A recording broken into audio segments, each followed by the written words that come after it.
بسم الله الرحمن الرحيم. الحمد لله رب العالمين، والصلاة والسلام على رسوله الأمين محمد وآله وصحبه أجمعين. أما بعد، ikiwa ni usiku wa tarehe 13 mwezi wa Rabiul Thani mwaka wa 1446, katika darasa ya tafsiri al-Imam Ibn Kathir rahimahullah ta'ala,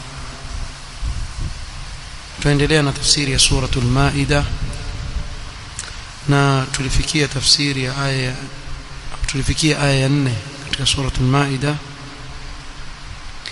يقول الله سبحانه وتعالى: يسألونك ماذا أحل لهم، wanakuuliza wamehalalishiwa nini. قل أحل لكم الطيبات وما علمتم من الجوارح مكلبين تعلمونهن مما علمكم الله. sema mmehalalishiwa kila vilivyo vizuri na mlichofundisha wanyama kukiwinda, na wafundisha alivyokufunzeni Allah subhanahu wa ta'ala. fakulu mimma amsakna alaykum wadhkuru isma Allahi alayhi wattaqullah, basi kuleni walichokukamatieni na mkitajie jina la Allah na mcheni Allah subhanahu wa ta'ala. inna Allah sari'ul hisab, hakika Allah ni mwepesi kuhisabu. insha Allah ta'ala, katika kikao cha leo tutaishi na kufaidika na maneno ya Imam Ibn Kathir rahimahullah katika yale yanayofungamana na ahkam za kuwinda kwa kutumia mnyama. قال الإمام أبو الفداء ابن كثير رحمه الله: لما ذكر تعالى ما حرمه في الآية المتقدمة من الخبائث الضارة لمتناولها إما في بدنه أو في دينه أو فيهما، واستثنى ما استثناه في حالة الضرورة كما قال تعالى: وقد فصل لكم ما حرم عليكم إلا ما اضطررتم إليه. قال بعدها: يسألونك ماذا أحل لهم قل أحل لكم الطيبات. utangulizi wa Imam Ibn Kathir rahimahullah katika kuieleza hii aya, asema Allah subhanahu wa ta'ala kabla ya hii aya, baada ya kutaja vile alivyoviharamisha katika vitu vichafu vinavyosababisha madhara kwa yule mwenye kula, imma katika kiwiliwili chake au katika dini yake, au katika vyote viwili, madhara yakapatikana katika dini na kiwiliwili.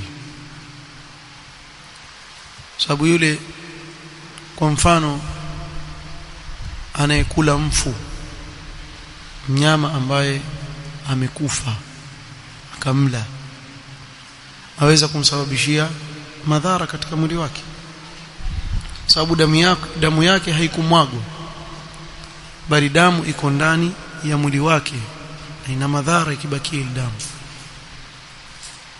Kadhalika ni madhara katika dini yake, kwa sababu Allah subhanahu wa ta'ala hili jambo ameliharamisha. Kwa yule atakayekula mnyama huyu atakuwa amejidhuru katika dini yake kwa kufanya kilichokuwa haramu. Kisha Allah subhanahu wa ta'ala akaweka istithna, kile ambacho hakiingii katika hukumu hii, nao ni katika hali ya dharura. akataja: waqad fassala lakum ma harrama alaykum illa ma turirtum ilayhi. kwa Allah amebainisha kile ambacho ni haramu isipokuwa ikitokea dharura, na hili pia tumelizungumzia katika darasa zilizopita. Baada ya kutaja hayo, قال بعدها akasema baada ya aya hiyo yasalunaka madha uhilla lahum qul uhilla lakum at-tayyibat jazakallahu khairan rafa Allah qadrak wanakuuliza hao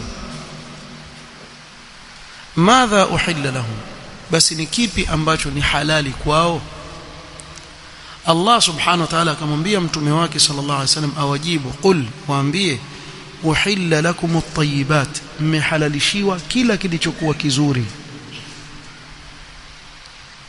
na kusema kila kilichokuwa kizuri yatosheleza kutokamana na kutaja kimoja baada ya kingine bimaana lau kama kungelikuwa kutajwa hapa orodha ya vile vitu vilivyohalalishwa vingelikuwa ni vingi sana lakini Allah subhanahu wa ta'ala akafupisha kusema qul uhilla lakum at-tayyibat sasa wewe tazama kila ambacho ni kizuri hakina madhara ni halali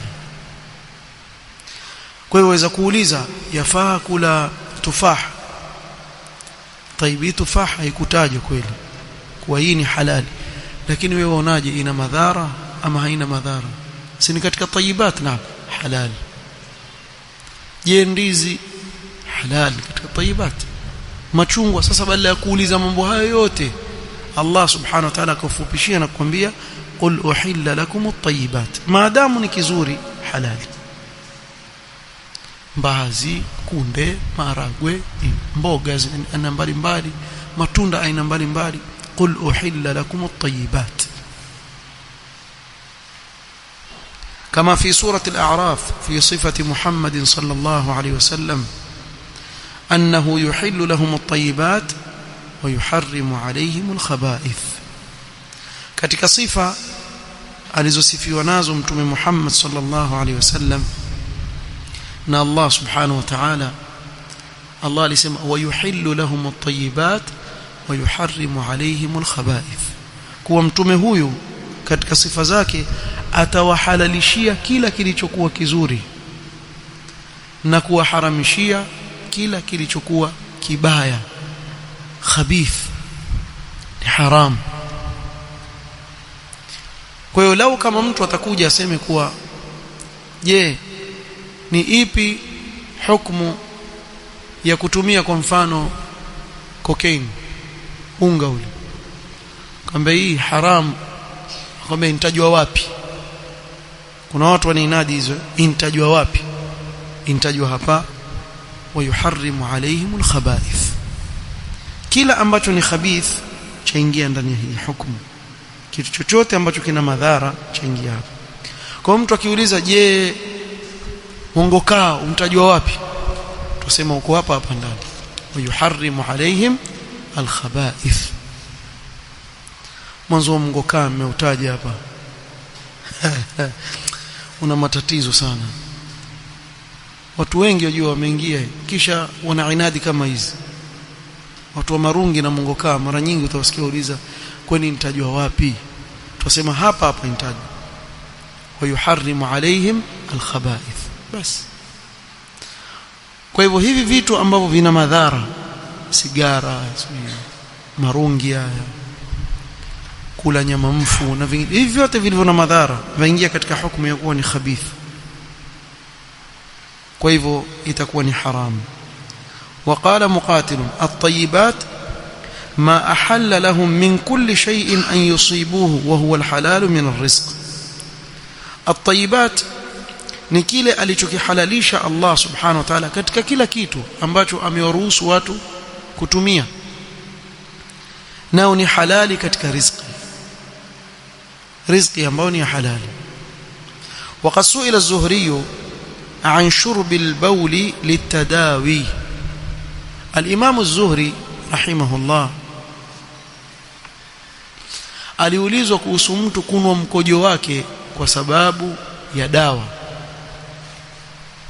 unajua wako watu waitakidi kuwa kunwa mkojo ni dawa na hili liko sana kwa mabaniani wa mkojo wao asubuhi wengine hunwa faqala laysa huwa min at-tayyibat al-imam Zuri akasema hii si katika tayyibat itakuwa ni haram sababu ni najis rawahu ibn Abi Hatim وقوله تعالى وما علمتم من الجوارح مكلبين ay uhilla lakum adh-dhabaih allati dhukira ismullahi alayha, mmehalalishiwa vichinjo ambavyo limetajwa jina la Allah subhanahu wa ta'ala pale alipochinjwa ule mnyama. Wat-tayyibatu min ar-rizq, na vitu vizuri vizuri katika riziki halali. Na hapa kuna jambo napenda nitoe tambii. Kuna baadhi ya watu sasa hivi wamezuka kuharamisha vitu kwa pale inapoishia au pale anapoishia madhara ya kile kitu. Maanisha nini? Kwa mfano, imethibiti sasa kuwa kutumia unga ngano kwa muda mrefu waweza kusababisha nini? Maradhi ya kisukari, maradhi mengi yasababisha, sio? Kwa hiyo sema basi kula unga ngano haramu. Kwa nini? Kwa sababu tunaona watu wampatwa nini na madhara. Si hivyo. Haimaanishi hivyo. Ule unga wa ngano asili yake ni halali, hauna matatizo yoyote. Sasa yale matatizo yanayopatikana baadaye ni matatizo ambayo hayana uhakika, yaweza kutokea, yaweza sitokea. Kuna watu wangapi wapiga mitele kweli kweli, habari hana mwanzo hata anoni,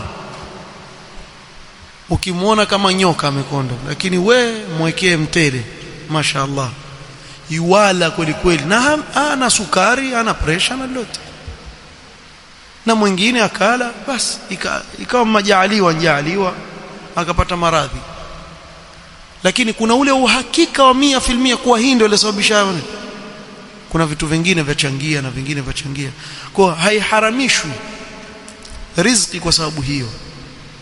Kwa sije mtu akasema kuna soda haramu mfano. Kwa nini? Kwa sababu ina sukari na ukinwa baadaye itakuja kukuletea baadaye. Sasa ni wewe mwenyewe jicontrol. Wakulu washrabu wala tusrifu. Katika chochote kile ukifanya israfu, ukitumia zaidi, kitakuletea madhara, si soda peke yake. Chochote. Hata hizo mboga, nazungumza mboga, mtu akajibugia mboga wewe mpaka tumbo likavimbiwa, yasababisha madhara. Matunda kadhalika, matunda ambayo watu wasema kuna afya ndani yake, akawa mtu yuwala yale matunda kupita mipaka, yatamdhuru. Kila kitu kipitisha mipaka itakudhuru. Kwa usiharamishe kitu kwa fikra hizo.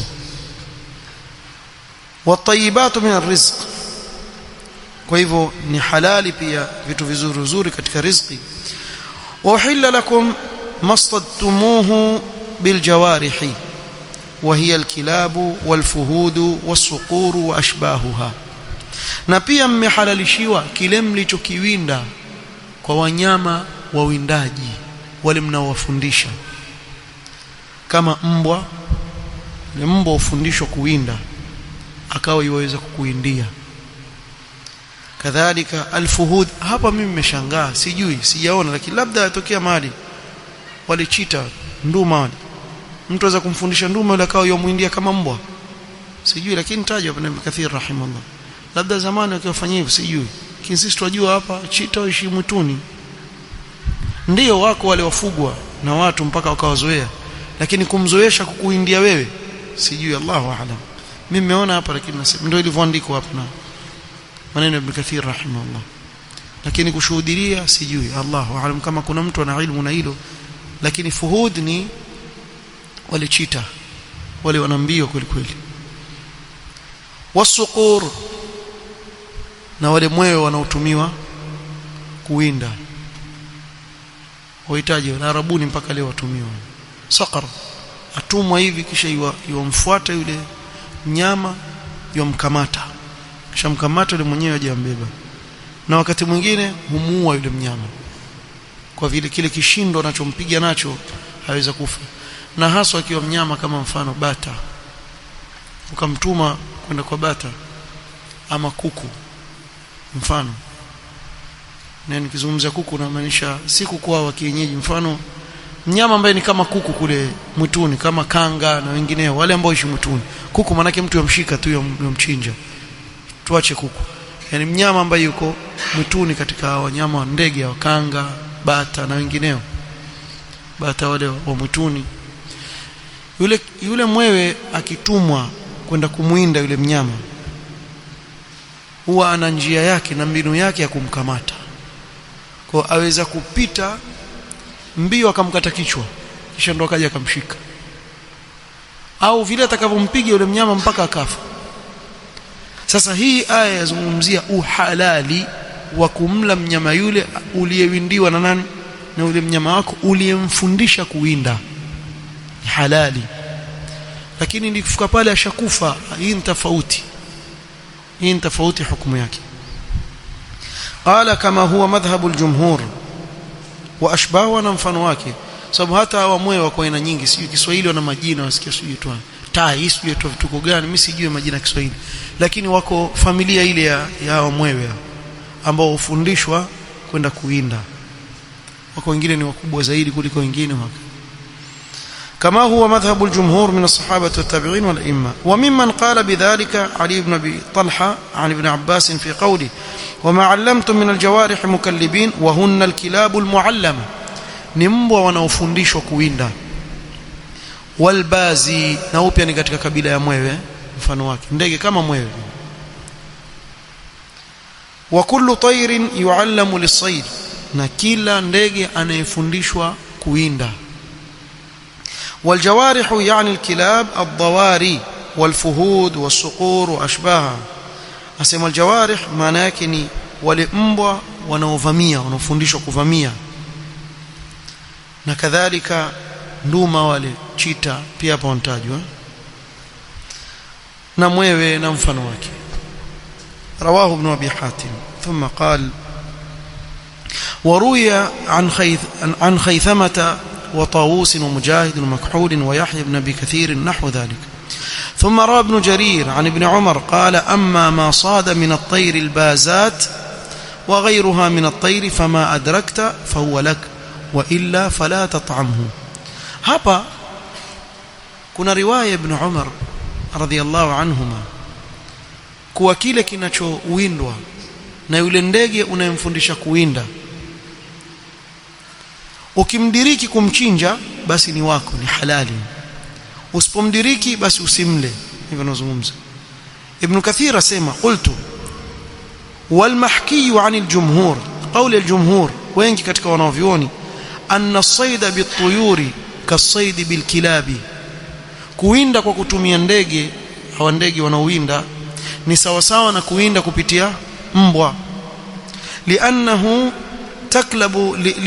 تكلب الصيد بمخالبها, kwa sababu humshika na kumkamata kile kiwindwa kile kwa kucha zake.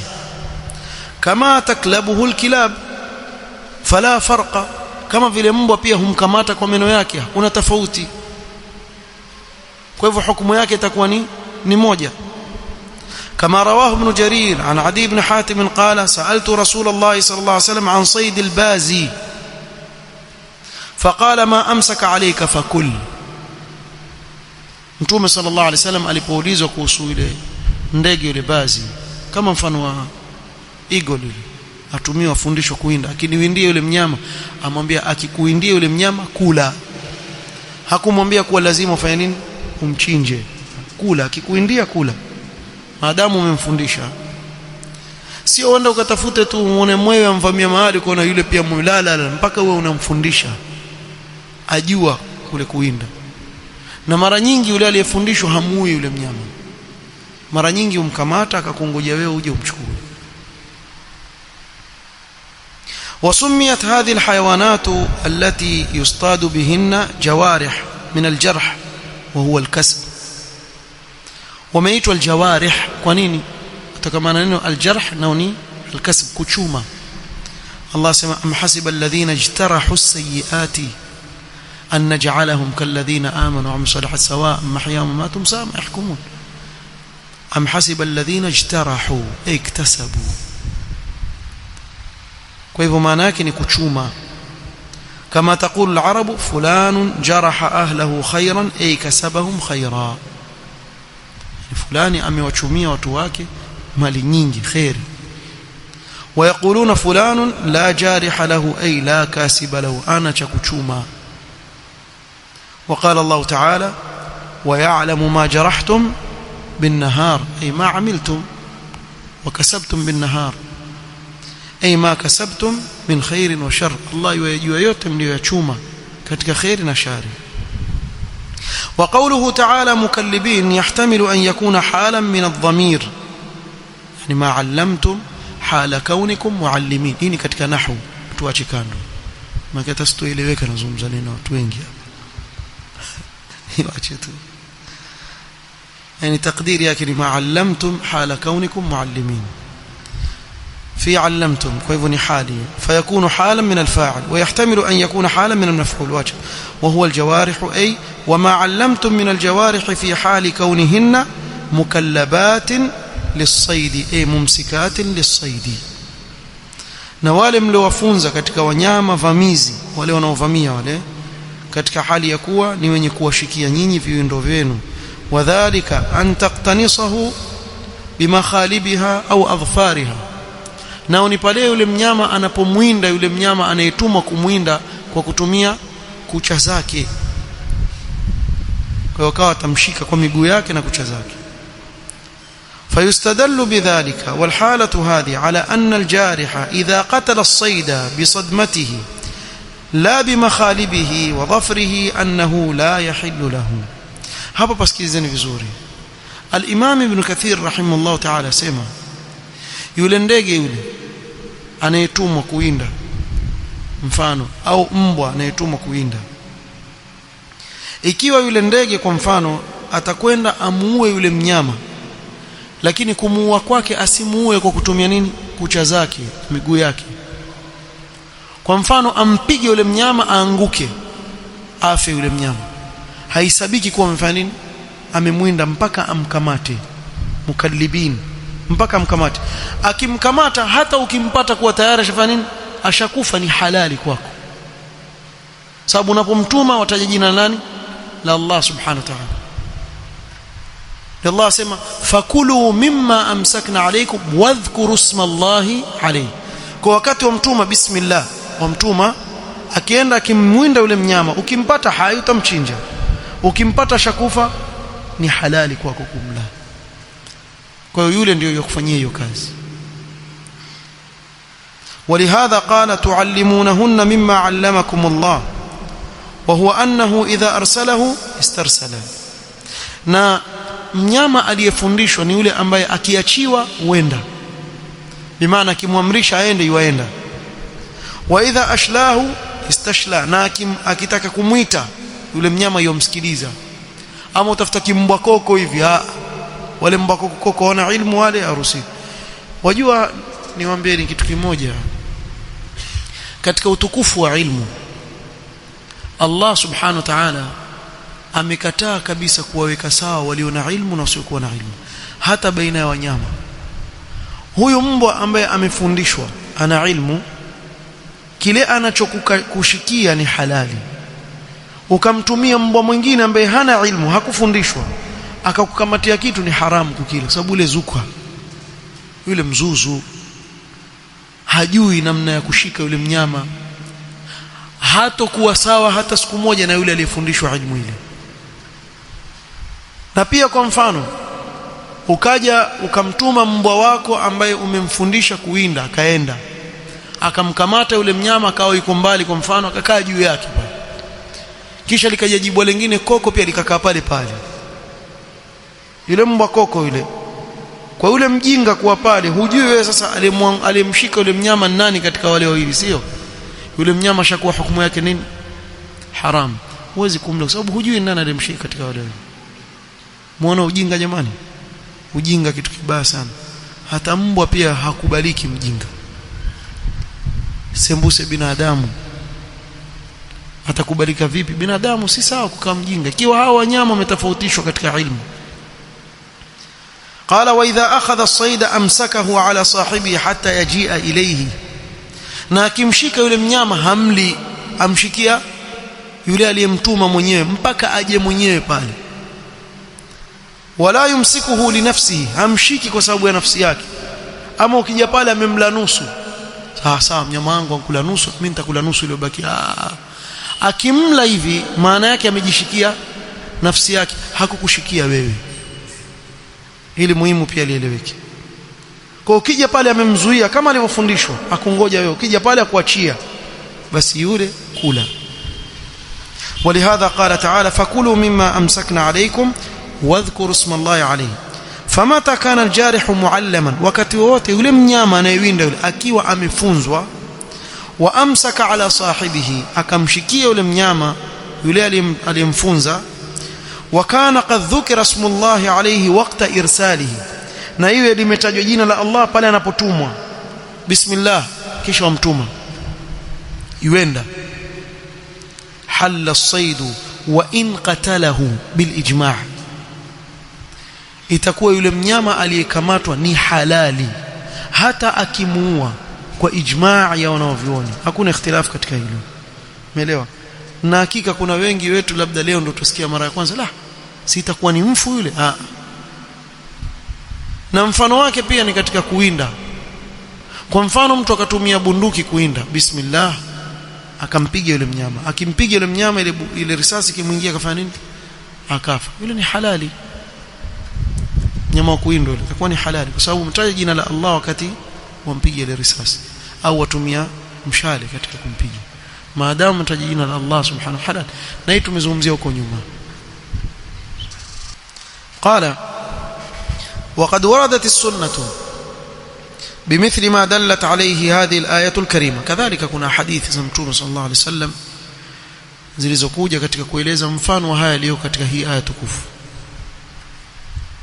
كما ثبت في الصحيحين عن عدي بن حاتم قال قلت يا رسول الله إني أرسل الكلاب المعلمة وأذكر اسم الله.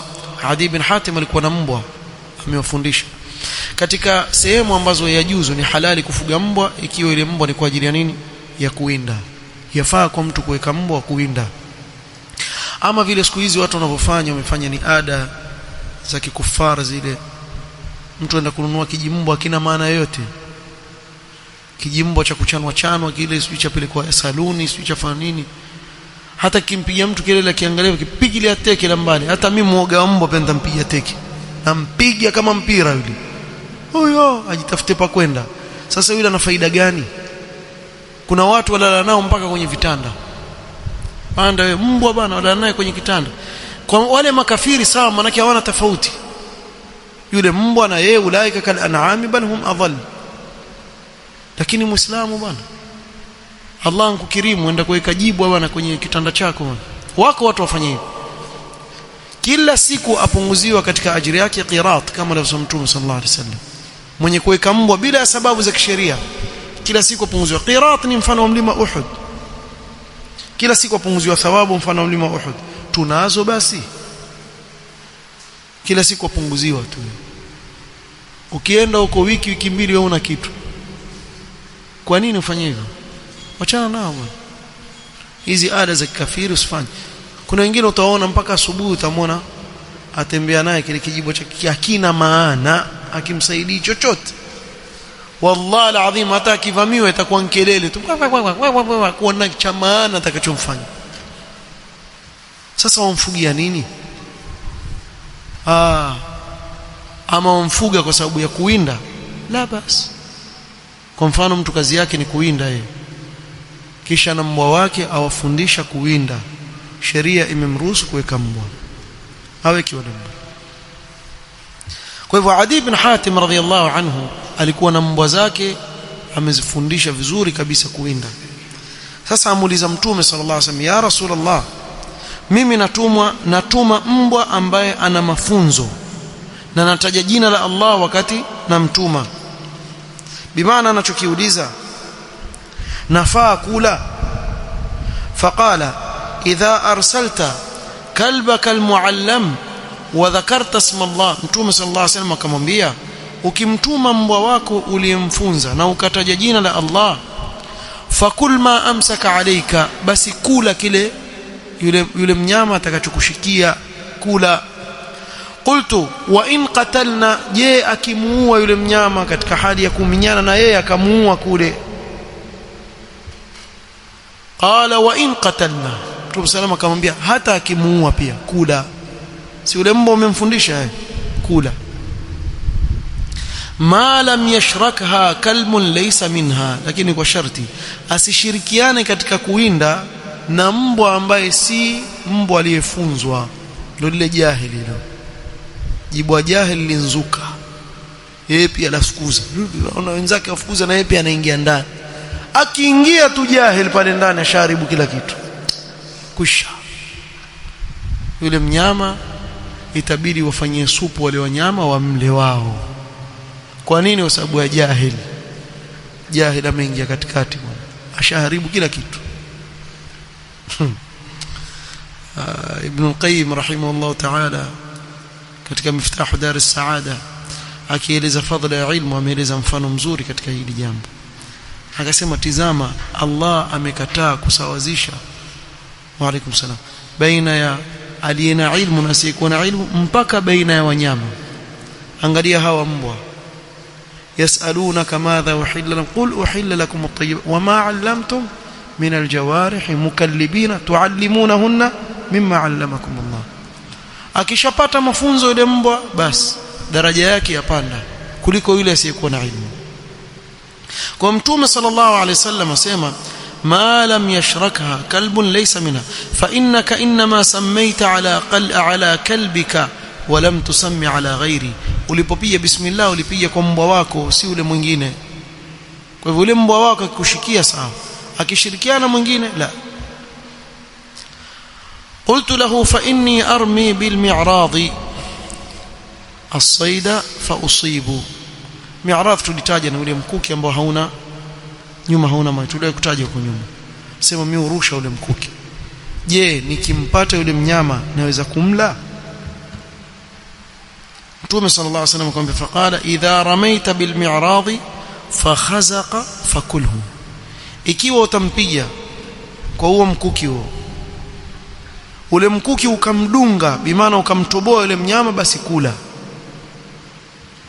Wa in asabahu bi'ardin, ama ukimpata kwa upana wake, yani mfano ule mkuki ukija hivi si wadunga, ukija kwa ubavuni utampiga, ukimpiga kwa ubavu hivi akafa, basi huyo haifai kumla. Akamwambia wa in asabahu bi'ardin fa innahu waqidhun fala ta'kulhu wal mawqudhatu wal mutaraddiyatu wan natiha.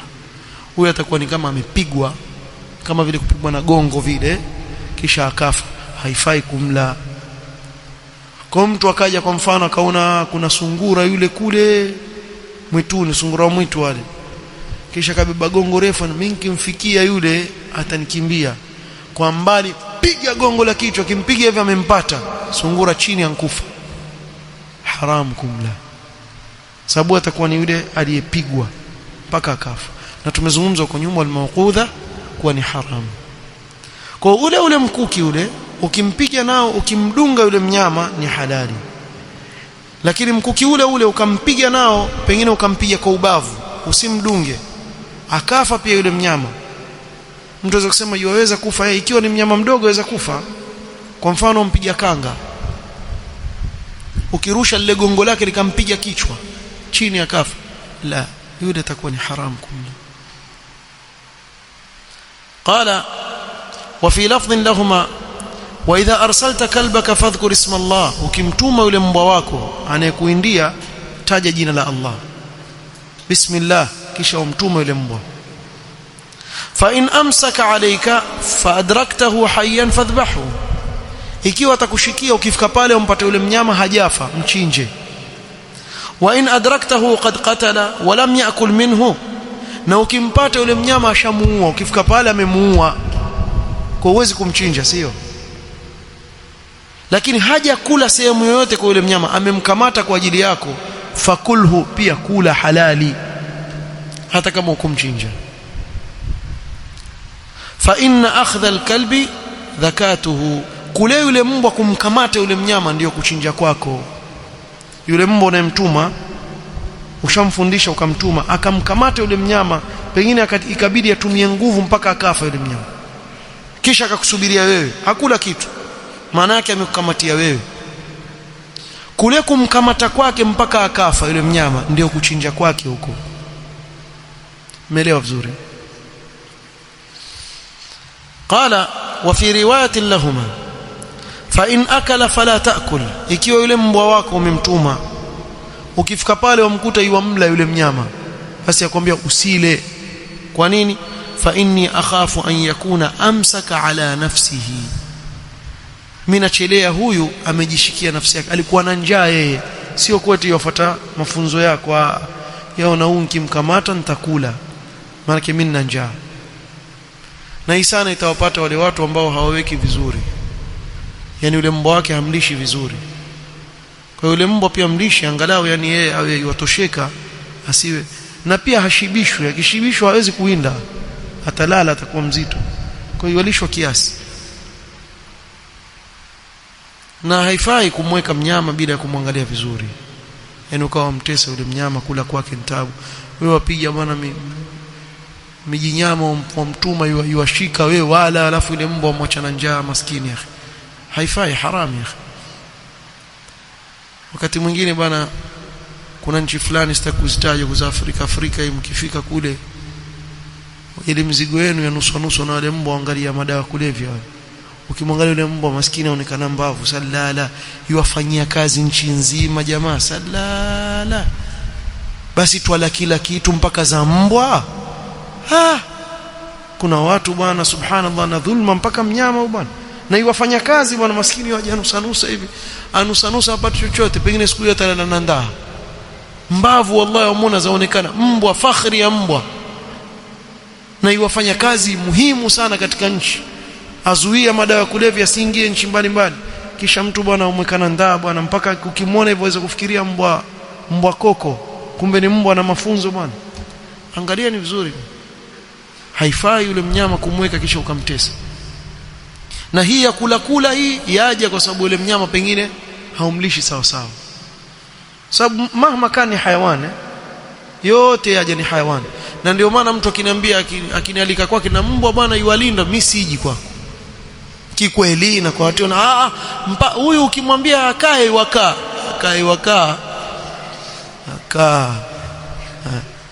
wewe utamzuia kifurukuta.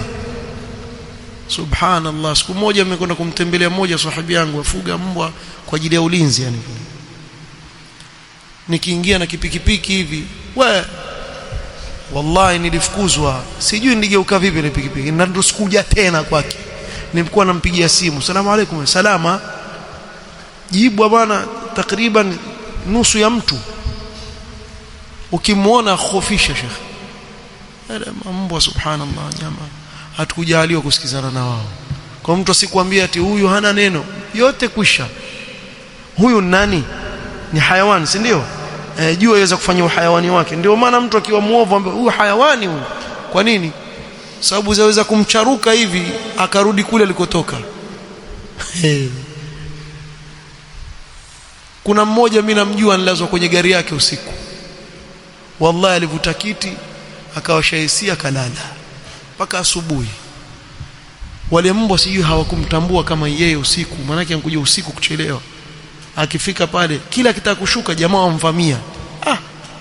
Hakuna cha bobi hapa wala nini hapa, haelewi lugha, dai wajua sahihi huyu si yeye, sijui vipi yani, sijui. Lakini sema ndilala kwenye gari bwana mpaka asubuhi ndo wakamuona, sijui. Na wale nasikia wana harufu, sijui Allahu aalam, lakini ni wanyama vile itakavyokuwa, ni wanyama. Yaweza kutokea ajali wakakuvamia hata wewe mwenyewe pia. Kwani watu wangapi washaumizwa na hivi vitu? Mtu basi tu amvaa nguo leo tofauti, basi akamvamia, ona si yeye. Wengine wasema washika harufu, wakisikia harufu yako nini. Mimi siamini mambo hayo. Wewe keti na wewe na mbwa wako, keti na wewe. Tunaishi majengo tukuona mbwa maisha yetu. Tuje kuona sasa ukubwani ndio tutawazoea lini? Basi tunzoea tuishi hakuna mbwa kabisa huko kwetu. Wewe iba uone hapa, hata ufukuziwe na mbwa huko majengo huko. Kwa hivyo wanyama ukiwafundisha ujue na wewe kuwaweka vizuri ili wakutumikie vizuri. Na mnyama ukimtumikia, ukimfuga vizuri, mbwa hasa mbwa yakutumikia vizuri sana, hasa katika ile swala la kuinda. Zamani, sasa hivi labda kuna restrictions nyingi, lakini zamani watu walikuwa kiishi na ile jambo. Yani mtu kazi yake ni muindaji. Nyumbani watu kwao kula ni nyama tu mara nyingi. Kwa hiyo jamaa aenda kutafuta mchicha mwituni kule na nini, na yeye baba ametoka aenda na mbwa zake, akirudi arudi na nyama. leo mpata mnyama huyu, kesho mpata mnyama yule, na ndio watu waishi. Kwa walikuwa wakiwasaidia katika kuwinda. Wa qawluhu ta'ala fakulu mimma amsakna alaykum wadhkuru isma Allahi alayhi, ay inda irsalihi law, pale unapomtuma yule mnyama utaje jina la Allah, bismillah, umwacha. Kama qala an-nabiy sallallahu alayhi wasallam li Adi bin Hatim. Sasa tumsoma Adi bin Hatim alipomuuliza mtume sallallahu alayhi wasallam, akamwambia idha arsalta kalbaka almuallam, ukimtuma mbwa wako uliyemfunza, wa dhakarta isma Allahi, na ukataja jina la Allah, fakul ma amsaka alayka, basi kula kile anachokushikia wewe, kula. وفي حديث أبي ثعلبة المخرج في الصحيحين أيضا إذا أرسلت كلبك فاذكر اسم الله، وإذا رميت بسهمك فاذكر اسم الله. unapomtuma mbwa wako kwenda kushikia mnyama, taja jina la Allah, bimaana kabla hujamtuma bismillah, kisha umwache. Na pia unapochukua mshale wako wataka kuutupa, wataja jina la Allah, bismillah, tupa. Kimpata basi, hata ukimpata ashakufa ni halali, usomtaja jina la Allah subhanahu wa ta'ala wakati unapotupa mshale wako. وقال علي بن أبي طلحة عن ابن عباس في قوله واذكر اسم الله عليه، يقول إذا أرسلت جارحك فقل بسم الله، وإن نسيت فلا حرج. ابن عباس asema unapomtuma mnyama wako usema bismillah, yule muindaji, na ukisahau haina neno la, tataja hapa Ibn Kathir. وقيل المراد بهذه الآية الأمر بالتسمية عند الأكل. wengine wakasema la, amri katika hii aya ni kuwa imekuja maamrisho kusema bismillah wakati wa kula, si wakati wa kumtuma yule mnyama, lakini si sawa. Hadithi iko wazi, mtume sallallahu alaihi wasallam asema idha arsalta kalbaka fadhkur isma Allah, haikusema idha akalta al-lahm, idha arsalta kalbaka. Huwa hadithi iko wazi. Hii ni baid jiddan, hii ta'wil baid jiddan, kuwa makusudio hapa ni wakati wala ndio sema bismillah. Na ikiwa kwa mfano umesahau kutaja jina la Allah subhanahu wa ta'ala, kauli ambayo iko wazi zaidi ni kuwa itakuwa ni haramu kumla mnyama kama yule. Kwa nini? Sababu Allah subhanahu wa ta'ala sema wala taakulu mimma lam yudhkar ismu Allah alayhi, usile kile ambacho hakikutajwa jina la Allah wakati kinapochinjwa. Mtu anaweza kusema kwa mfano mimi nachinja, katika kumchinja yule mnyama nikasahau kusema bismillah, baada ya kumchinja ndio nakumbuka nasahau kusema bismillah. Sasa itakuwa wewe hupati dhambi kwa sababu umesahau, sio? Lakini yule mnyama hukumu yake itakuwa nini? Haram kumla, kwa sababu hujasema jina la Allah subhanahu wa ta'ala. Kwa unapochinja kuwa makini sana, useme nasahau basi ina neno nasahau tu, la, hili ni jambo kubwa mno. Allah sema wala taakulu mimma lam yudhkar ismu Allah alayhi, ni am. Kila mnyama unayemchinja kama hutaja jina la Allah subhanahu wa ta'ala, usile wa mnyama. Ikiwa umesahau ni kuwa wewe hutopata dhambi kuwa umesahau, lakini hajatajwa jina la Allah subhanahu wa ta'ala pale. Na mtu akisema lakini kuna kauli hii ya pili, kauli ambayo iko wazi zaidi, na hii aya iko wazi kabisa, ni hii ya kuwa usipotaja jina la Allah katika yule mnyama basi sio sawa kumla. Qala وقيل المراد بهذه الآية الأمر بالتسمية عند الأكل كما ثبت في الصحيحين. نينتو بسيواني بعيد، تأويل بعيد جدا، أن رسول الله صلى الله عليه وسلم علم ربيبه عمر بن أبي سلمة. ربيبا ni yule mtoto ambaye wamlea wa mke uliyemuoa, ambaye tayari alikuwa ashaolewa na watoto. Wale watoto ukiwalea wale watoto wako wa kambo, sio? Wale waitwa rabiba, wa rabaibukum allati fi hujurikum, wao ni watoto wa kike wa kiume, rabiba. Sasa mtume sallallahu alaihi wasallam alimuoa Ummu Salama radhiyallahu anha. Alipomuoa Ummu Salama alikuwa na watoto, na mmoja wao alikuwa ni Umar ibn Abi Salama. Huyo alilelewa na mtume sallallahu alaihi wasallam. Siku moja alikuwa amekaa na mtume sallallahu alaihi wasallam wala nyumbani, asema fakanat yadi tatishu fi sahfati, ikawa mkono wangu wazunguka zunguka katika nini, katika ile sahani, mara nalo upande huu mara nalo upande huu. Mtume sallallahu alaihi wasallam akamwambia, ya ghulam, ewe kijana, samillah, unapotaka kula sema bismillah, wa kul bi yaminika, na kula kwa mkono wako wa kuume wa kulia, wa kul mimma yalika, na kula kilichokuwa chini yako, kula kile kilichokuwa chini yako. Kuna takmula ya maneno ya Umar ibn Abi Salama, asema fama zalat tilka uklati ila al'an, hivyo ndio ninavyokula mimi na adabu hizo kutoka siku hiyo mpaka leo. Yani ameambiwa mara moja tu na Mtume sallallahu alaihi wasallam, zile adabu akazihifadhi, akahifadhia ummati Muhammadi hadithi, kisha kaifikisha kwa umma, na yeye mwenyewe akawa hivyo ndivyo anavyokula kutoka siku hiyo ambayo ndio. Mimi nasema haya maneno kwa sababu nina malengo. Kuna baadhi ya ndugu zetu akila yuala kwa mkono wa kulia nzuri kabisa, ikifika time ya kunywa maji ana kwa mkono wa kushoto. Sasa waweza kumwambia mara kwanza, bwana si unwe kwa mkono wa kulia, Mtume sallallahu alaihi wasallam ankataza, asema fa inna shaytana yaakulu wa yashrabu bishimalihi, shaytani ndiye anayekula na kunywa kwa mkono wake wa kushoto, usijifanishe na shaytani. Wengi katika ndugu zetu utaona wasema nini, nasahau, huyo mzuri huyo, kumbe nasahau. Hakusahau, anzoea. Haiwezekani kuwa mtu ambaye yutumia mkono wa kulia maisha yake atasahau eti atumie mkono wa kushoto. Hili jambo haiwezekani. Mimi nawaambieni hivyo. Naulizeni mtu yoyote ambaye yuifuata hii sunna hata siku moja, kama ansahau eti akatumia mkono wa kushoto, kwani hatujui kazi ya mkono wa kushoto nini? Kazi ya mkono wa kushoto yajulikana kazi yake nini. Si kula wala si kunywa, nyote mjua kazi yake wapi. Lakini mtu atumie ule mkono wa kushoto kwamba ninasahau, ni tabia. Sasa si ansahau mara kwanza, kaa naye apige matonge mawili tu ashamsaulisha. Piga tonge la kwanza la pili, akipiga maji tena ashika tena mkono wa kushoto. Habibi, vipi mkono wa kushoto? Nasahau bwana. Basi wewe utakauambiwe mara ngapi ndugu yangu? Huyu mtoto mdogo ambiwa mara moja na Mtume sallallahu alaihi wasallam, mara moja tu anshika. Kwa nini? Kwa sababu walikuwa wakweli katika kumpenda Mtume sallallahu alaihi wasallam. Walikuwa wakiyachukulia maneno ya Mtume sallallahu alaihi wasallam very seriously. Wayachukulia ni maneno mazito sana, ni sheria.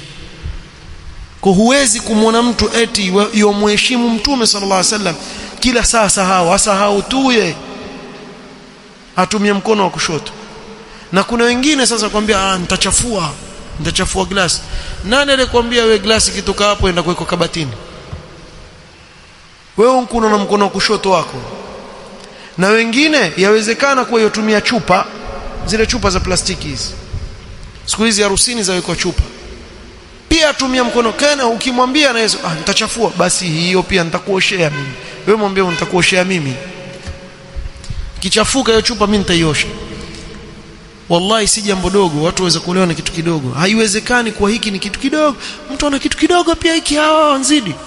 Mtume sallallahu alaihi wasallam amuona bwana mmoja ala kwa mkono wa kushoto, amwambia kul bi yaminika, qala la astati', ma mana'ahu illa al-kibr. Na kuonyesha kuwa yoyote anayekataa anapoambiwa na nini, ana kibr. Mtume sallallahu alaihi wasallam amwambia kula kwa mkono wako wa kulia, asema la astati', mimi siwezi. Ma mana'ahu illa al-kibr, hakuna kilichomkataza yeye kufanya hivyo, kumzuia isipokuwa ni kibri. Qala la istata'ta, na wala hutoweza. Hii neema mkono wa kulia aliyopewa, ule mkono ukapooza pale pale. Fama rafa'aha ila fi, ule mkono hakuweza tena kuuinua kwa mdomo wake. Hivi Mtume sallallahu alaihi wasallam atamuapiza mtu kwa jambo ambalo halina uzito, jambo ambalo sahali tu watu waweze kufanya wanavyotaka, mpaka muapize mtu mkono upooze? Na haya maradhi yako sana kwetu, kila mahali ukiangalia huku kwetu utayakuta. Na ukienda kwenye maharusi ndio utajishika kichwa, subhanallah. Sasa ikiwa sisi haya mambo ambayo tuyaita madogo sisi hatuyajui, tutajua lipi tena katika dini? Afweza kumwona mtu ana mdomo mrefu kumbe adabu za kula hajui. imamu asikosee msikitini naye pia atakafanya mchango. Mimi naona turegelee tena. Mimi naona wewe una nini? Mwanzo anza adabu za kula. Kule kwenu kajifundisha adabu za kula. Wewe ingilia mambo makubwa ya swala wala huelewi chochote bwana. Wako watu wana hii. Na ukiwaambia maneno haya wakasirika. Tuwafanyie sasa, tuwanyamazie, muendelee. Badilikeni jamani. Mtume sallallahu alaihi wasallam, wallahi mtume wetu sallallahu alaihi wasallam hakuacha jambo lolote katika maisha yetu isipokuwa ametupa mwelekeo. Alhamdulillah. Taja chochote katika maisha yako utakuta kuwa mtume wetu sallallahu alaihi wasallam amekupa muongozo katika kila unachokifanya. Ikiwa tumfundishwa adabu za kuingia chooni jamani na kukidhi haja, kitu gani kitawachwa? Kitu gani kitawachwa? Waingia msikitini umefundishwa adabu hapa msikitini, watoka umefundishwa adabu. Kuingia nyumbani kwako umefundishwa adabu, kutoka umefundishwa adabu. Kuamiliana na mke wako umefundishwa adabu. Bali adabu mpaka katika kitendo cha ndoa umefundishwa adabu. Subhanallah. Dini yetu haikuacha chochote katika maisha ya mwanadamu kuanzia kuamka kwake mpaka kulala kwake tena isipokuwa amefundishwa adabu. Hata ukiwa biasharani kule pia umefundishwa adabu. Ukiwa wazungumza na wenzako umefundishwa adabu. Salamu pia zimewekewa adabu zake. Wataka nini? Kule kuanza mpaka kumaliza kula tumewekewa utaratibu na sheria ya Allah. Hivi ndivyo Muislamu anavyotakana kuwa. Adabu kila mahali tumewekewa. Jirani yako umewekewa adabu za namna ya kuamiliana na jirani yako, ndugu zako, wazazi wako, watoto wako. Wataka nini? Bado mng'ang'ana na maulidi. Hii ndio isauliwa. Sio? Kuna mambo mangapi jamani hayakusauliwa, yote isauliwa hii. Yule mmoja jana amesikia klipu mmeshangaa. Amwambia mwenzake sijui ni nani, nafikiri wao ndio wamewekwa kwenye bunge la kutunga dini. Maana wamfanya dini kama mbunge. Suni wache nene uwajibu. Mimi nasema uwajibu maulidi. Wajibu. Ama mkusikia nyinyi klipu? Yani watu wamejiweka katika, subhanallah. Wajua hii kazi ya nani? Kazi ya Allah subhanahu wa ta'ala. Ya kusema hii ni wajib na hii si wajib ni Allah subhanahu wa ta'ala. Shar'a lakum min ad-din ma wasa bi Nuhan. Al-aya. Thumma awhayna ilayka an ittabi'. Wafuata sheria ya Allah subhanahu. Ittabi' ma uhiya ilayka. Mtume sallallahu alaihi wasallam aambiwa hivyo. Hivi jamani, kuna wajibu katika dini, wajibu huo hakufanya Mtume Muhammad sallallahu alaihi wasallam. Ameondoka duniani hakufanya uwajibu. Masahaba wote wameondoka duniani hawakufanya uwajibu. Kwa hiyo kwa mantiki yao ni kuwa Mtume sallallahu alaihi wasallam iyadhan billah na masahaba wake wameondoka wakiwa wana dhambi ya kutofanya huu wajibu. Ndio maana yake sio hivi. Mtu akiwacha wajibu nini? Apata dhambi. Umeelewa sijui? Watu wasema tu yani. Hafu mimi nashangaa tukizungumza, unaona watukana watu. Nyinyi jamani, mtu asema maneno kama haya, basi wachana na elimu. Akili ya kuzaliwa una common sense ziko ama hakuna huko? Alafu tena mna kelele al-allama nyinyi alama. Tubakieni wanafunzi tu sote tumo tutwanukuu tukiwafikisha Waislamu. Hebu msijitie vilemba sivenu. Hata ukavaa kilemba kama rungu kwenye kichwa chako hivi, wewe ni kama sisi tumo tu sote wanafunzi tu. Alama neno kubwa kweli kweli. Hii makosa makubwa sana watu wafanya. Ilikuwa nimetoka pale kwa Uislamu wa kutuachia kitu, umetufundisha kila kitu. وفي صحيح البخاري عن عائشة أنهم قالوا يا رسول الله إن قوما يأتوننا حديث عهدهم بكفر بلحمان لا ندري أذكر اسم الله عليها أم لا فقال سموا الله أنتم وكلوا. hili swali lingine muhimu sana. Masahaba walimuuliza Mtume sallallahu alaihi wasallam, kuna wenzetu ambao karibuni wamesilimu, waje kutoka watokako na nyama, watuletea nyama, watuzawadia nyama ama wauza nyama, na hatuna uhakika katika kuchinja kwao kule wametaja jina la Allah ama hawakutaja. Na hili swali laja sana. Mimi nimekwenda bucha kununua nyama, yule anayeuza sawa ni Muislamu, lakini sijui limetajwa jina la Allah ama likutajwa jina la Allah. Sheria haikukupa wewe jukumu la kutafuta hilo, maadamu yule aliyechinja nani ni Muislamu. Usifanye ghulu uenda kumtafuta nani yuko wapi, hebu njoo mbuzi huyu ulikumbuka kupiga bismillah huyu una kazi wewe, una kazi. Sasa hapa Mtume sallallahu alaihi wasallam, nyinyi mnapochukua ile nyama semeni bismillah mnapokula, yatosheleza. Maadamu yule aliyechinja nani ni Muislamu, basi alhamdulillah. Ama ukianza chungua wenda mpaka wapi, enda mpaka kichinjoni kule ukamtungulia, ngoja nichungulie na huyu ng'ombe yopelekwa wapi, huyu ndio yapelekwa bucha fulani, wamfuata nyuma enda kununua huyo. Hiyo sitakuwa kazi hiyo kubwa sana, ghulu ya akhi. La, maadamu yule anayeuza nyama pale ni Muislamu, wewe nenda kanunue, unapokula usisahau kusema bismillah, basi tosha, ikiwa huna uhakika. Lakini alhamdulillah leo vichinjo, kwa mfano vichinjo vyote takriban wanaochinja nani ni Waislamu. Tutakuja kuzungumzia huko mbele inshallah katika aya inayokuja, bali ndio aya iko hapo mbele, al-yawma uhilla lakum at-tayyibat wa ta'amul ladhina utul kitaba hillu lakum. Tutakuja kuzungumzia hayo, na hapa kuna mada muhimu sana ya kuhusu haya aliyotaja Allah subhanahu wa ta'ala, والمحصنات من المؤمنات والمحصنات من الذين أوتوا الكتاب من قبلكم إذا آتيتموهن أجورهن. kuhusu kitabia, hili suala laulizwa sana, kwa yafaa kumuoa mwanamke wa Kinasara au Kiyahudi. Hayo tutakuja kuyazungumza, wako leo ama hawako. Je, na hao wengine pia watahesabiwa ni wamo ama hawamo? Haya maswali yote tutakuja kuyajibu inshallah tukiwa tuizungumzia haya inayofuata. Naomba nisimamie hapa. سبحانك اللهم وبحمدك اشهد ان لا اله الا انت استغفرك. جزاكم الله خير.